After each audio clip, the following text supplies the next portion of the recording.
గంజాయి విక్రయిస్తున్న నిందితురాల్ని పోలీసులు పట్టుకున్నారని ఇంతేజార్ గంజ్ సిఐ శివకుమార్ తెలిపారు. షేక్ రసీదా బేగం భర్త షేక్ మీరా సాబ్ తనకు 2 చిన్నపిల్లలున్నారు. అందువల్ల తను ప్రస్తుతం మండి బజార్ దగ్గరలోని మసీద్ దగ్గర అడుక్కుంటూ తమ కుటుంబాన్ని పోషిస్తున్నారు.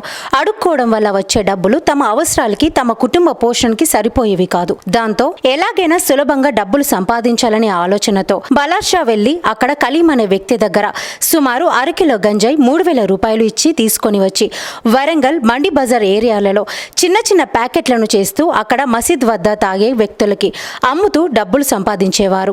అదే క్రమంలో బుధవారం అట్టి గంజాయి ప్యాకెట్లను తయారు చేసి అమ్ముదామని వరంగల్ నుండి బజార్ ఏరియా దగ్గరలోని మద్రాస్ మసీద్ దగ్గర నిలబడి ఉండగా అంతలో పెట్రోలింగ్ పోలీసు వారు రాగా వారిని చూసి భయపడి పారిపోవడానికి ప్రయత్నిస్తుండగా నిందితురాల్ని పోలీసులు పట్టుకున్నారని ఇంతేజార్ గంజ్ సిఐ మచ్చ శివకుమార్ తెలిపారు. నిందితురాలి నుండి 250 గ్రాముల గంజాయిని స్వాధీనం చేసుకున్నారు. తన వద్ద గంజాయి అమ్మిన డబ్బులు 3,050 రూపాయలను పోలీసు వారు సీజ్ చేశారు. ఈ సందర్భంగా సిఐ మచ్చ శివకుమార్ మాట్లాడుతూ ఎవరైనా గంజాయి అమ్మినా, అక్రమ రవాణా చేసినా, దగ్గర ఉంచుకున్నా మరియు గంజాయి తాగిన వారిపై కూడా కేసులు నమోదు చేస్తామని, వారిపై పీడీ యాక్ట్ నమోదు చేస్తామని తెలిపారు.